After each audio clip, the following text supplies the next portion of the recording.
Selat Bering pada malam hujan lebat dan angin kencang. Beberapa nelayan sedang mengumpulkan jaring ikannya. Pria itu melepaskan talinya. Banyak ikan laut yang tersebar di seluruh dek.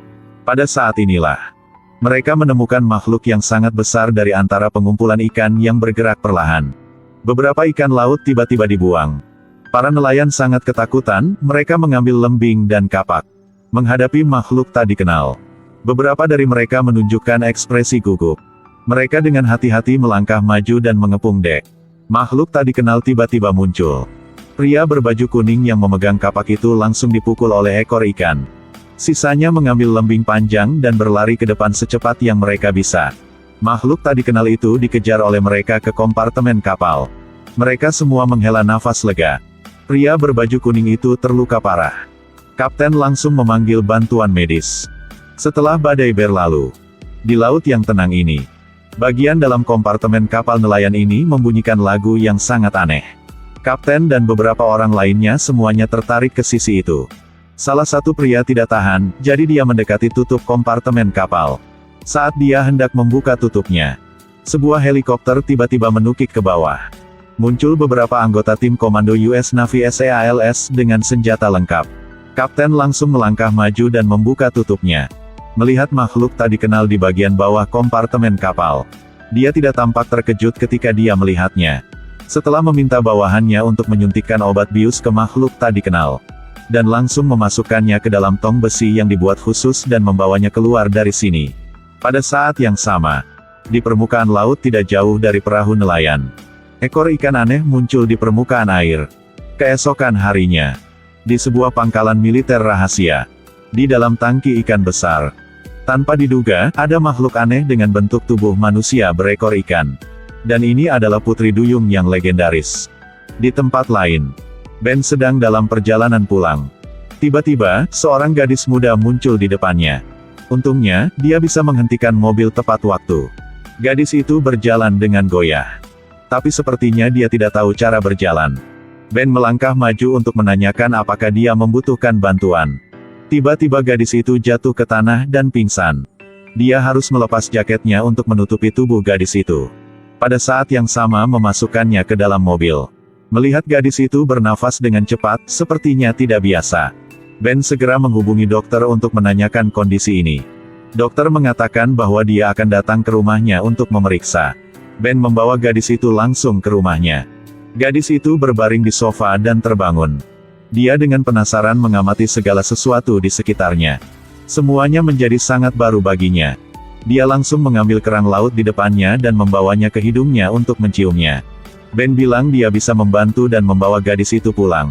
Tapi gadis ini tidak bisa bicara. Tiba-tiba dia mengangkat suaranya dan bernyanyi.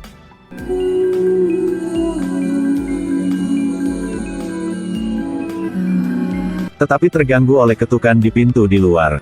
Dokter sudah tiba depan pintu.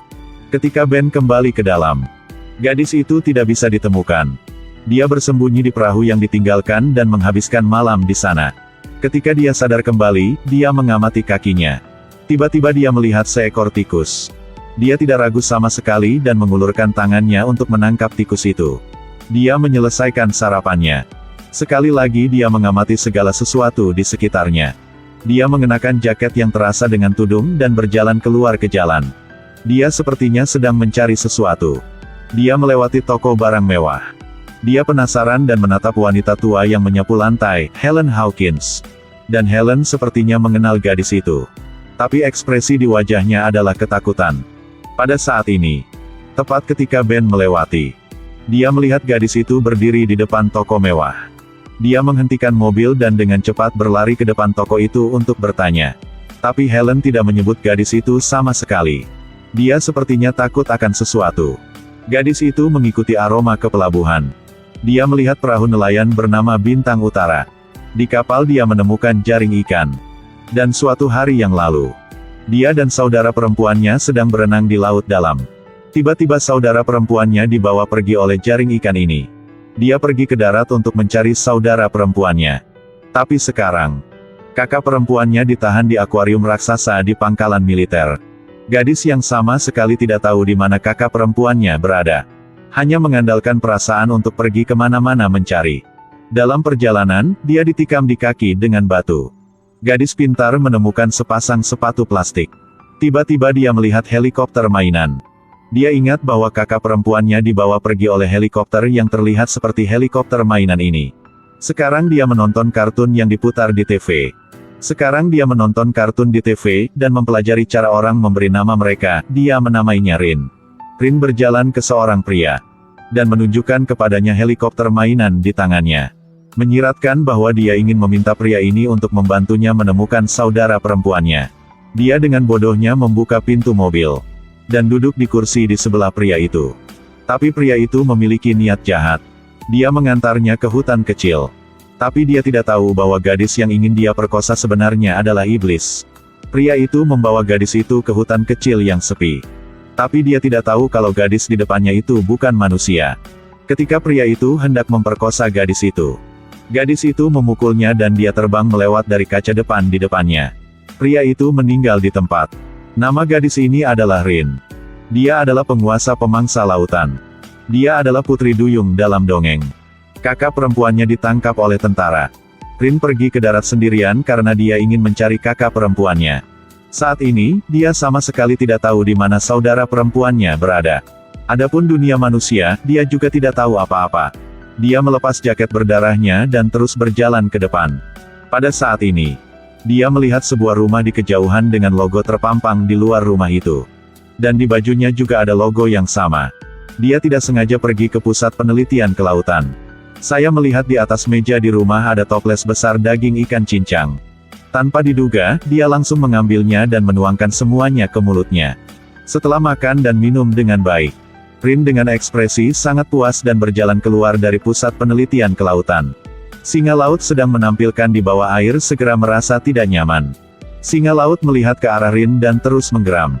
Dan saat ini, Ben, yang bekerja di dalam Institut Penelitian Kelautan, bertemu lagi dengan Rin. Dan Rin menatap singa laut dengan mata yang sangat aneh. Detik berikutnya, dia berbalik dan berlari kembali ke rumah. Ketika saya melihat Ben, sama sekali tidak ada kebencian. Rin perlahan mengendurkan tubuhnya. Namun karena sudah lama berada di luar laut, kulitnya tampak kering dan berkerut. Dan pacar Ben, Madi, tiba-tiba masuk ke kamar. Dia hampir salah paham Ben. Tapi jelas Madi juga menganggap Rin agak aneh. Dan Ben bilang dia membuat janji dengan dokter untuk datang ke sini untuk memeriksa kesehatan kepada Rin. Tapi menunggu sampai larut malam, dokter masih belum datang. Dan kondisi Rin semakin memburuk. Dia jatuh ke lantai. Dia merangkak keluar dengan susah payah. Ketika dia merangkak melewati tangga di depan pintu, lalu dia hampir berhenti bernapas. Dia mencoba menggunakan seluruh kekuatannya, akhirnya merangkak mendekati laut. Dia membenamkan kepalanya langsung ke air. Rin setelah kembali ke laut, dengan instingnya, dia benar-benar berubah. Ada sirip ikan di punggungnya. Dua kaki menyatu untuk membentuk ekor ikan. Dan semua pemandangan aneh ini, pada waktunya, terlihat jelas oleh Ben melalui kamera pengintai yang dipasang di dasar laut. Dia dengan cepat berlari keluar pintu. Langsung menyelam ke laut untuk memeriksa. Dia membawa senter dan dengan jelas melihat Rin di laut. Adapun Rin, setelah berubah, dia melihat Ben sebagai mangsanya. Dia berenang lurus ke atas dan menabrak tubuh Ben.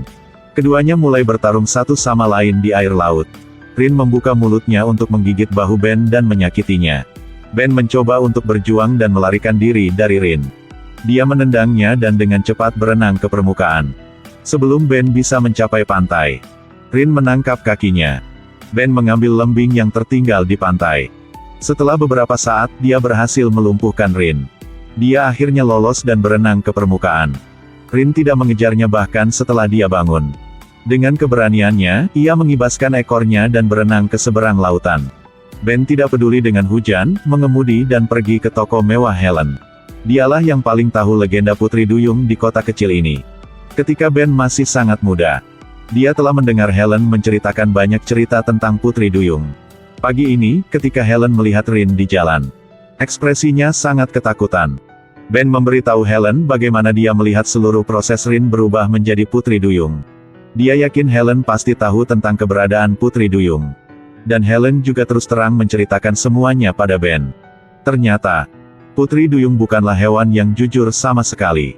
Kebiasaan mereka memakan orang.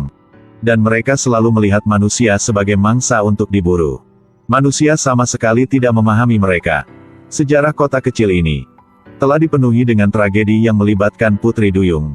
Helen memberitahu Ben bahwa sejarah keluarganya lebih berdarah dari yang dia bayangkan. Nenek moyangnya telah benar-benar kehilangan akal. Memimpin pelaut ke laut untuk membunuh Putri Duyung dalam hiruk-pikuk. Membuat spesies mereka tampak punah. Ketika Ben mendengarnya, dia sangat ketakutan. Dia kembali ke mobilnya di tengah hujan. Dia membuka buku tentang kisah Putri Duyung. Dia melihat gambar-gambar interpretatif dalam buku itu dan dia banyak berpikir. Keesokan harinya, Ben naik perahu nelayan bernama Bintang Utara. Dia pernah menjadi anggota perahu Bintang Arktik ini. Beberapa hari yang lalu, anggota kru mengatakan kepadanya bahwa mereka menangkap Putri Duyung. Tetapi mereka dipaksa oleh militer dan membawa Putri Duyung pergi. Pada saat yang sama, militer juga membawa pergi anggota kru mereka yang terluka.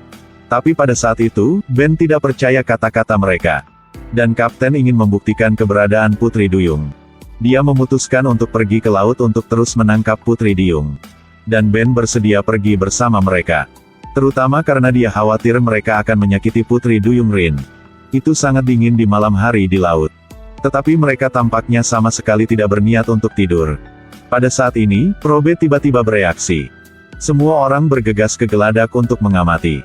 Adapun kapten, dia memegang pistol tusuk sate dan mengarahkan lurus ke permukaan laut.